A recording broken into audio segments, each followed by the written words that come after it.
Yes, friend! July na magdangal. Pero umaasa ka pa rin sa tao or ex mong hindi ka na mahal. Yes, friend, 101.1 Yes FM pa rin ang iyong pinapakinggan at kapiling mo na ako, DJ B-Boy Bibo. Alam ko naman yun na kahit matapos pa ang ilang buwan sa buhay mo, hindi mo matatakasan ang ingay ng bunganga ni B-Boy Bibo. O ikaw ba, yes, friend?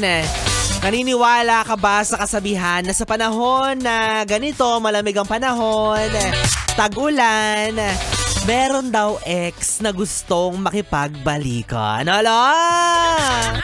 Sino sa kanila? Ang dami mong ex, diba?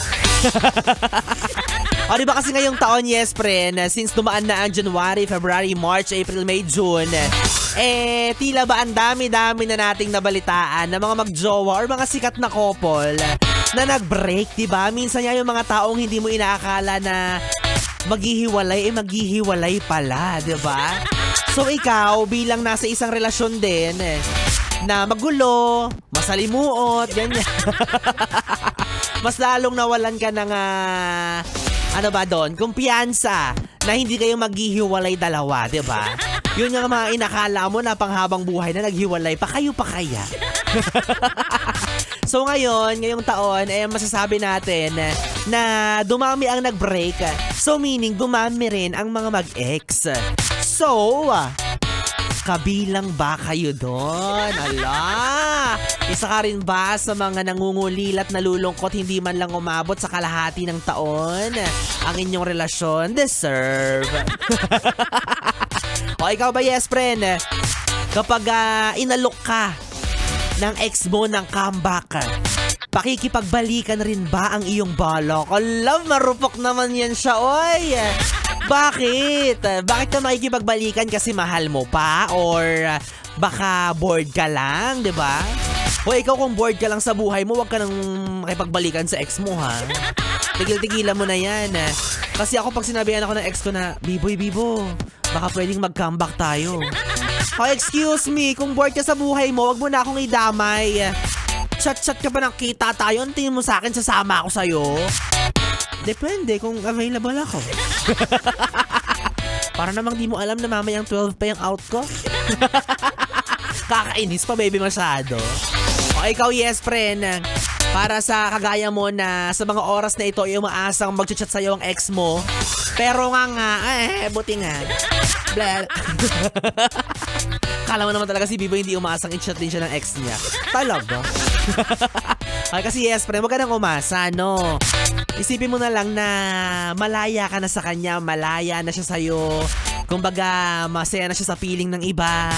May iba nang nagpapasaya sa kanya. Yung mga ganun ba, diba? May iba nang gumagawa ng mga bagay na dati yung ginagawa. Gaya ng paggawa ng bata. Hala! Charot! At saka ikaw, tigilan mo na yung kakaparinig sa Facebook tungkol sa ex mo, ha? Hindi nakaka-mature yan, ha? Nakakabata, nakaka-grade 3 yan. Wala naman ang pakialam sa'yo yung tao, parinig ka pa ng parinig. Alam mo kasi kapag ex na, diba? Hindi yung papansin ka pa. Nakakainis to, parang sira. Pag ikaw naging top fan pa sa Facebook yung sinasabi. Nagkalong ka bigla ng top fan badge. Wow. Kakastok mo yan. Diba ikaw, yes, friend, kaya ikaw wag ka nang papampam sa ex mo, ha? Dahil gaya ng buwan ng Hunyo, tapos na rin kayo. Again, kagaya ng buwan ng Hunyo ang sagot. Tapos na rin kayo. Kaya ipagpasalamat mo na lang na tuluyan ka ng nakalaya sa dati mong jowa na wala ka namang mapapala, oo. Sa akin mo na lang ibaling ang iyong atensyon. Mas may mapupulot ka pang kalokohan kay Biboy Bibo. Ang pangit naman na mapupulot sa Biboy Bibo talaga, at least may napulot ka. Diba nga, sabi nga nila, fun lang. Yes, friend, kapiling mo na ang DJ na nagsasabing mabilis man tumakbo ang kabayo. Si Biboy Bibo mabilis din bumayo ang dila sa mikropono. Ikaw talaga. Ako na nga yung makakapiling hanggang mamayang alas 12 para sa ating BB Time. Kaya naman dito ka lang sa istasyong No Problem, ang 101.1 Yes, FM. Solid!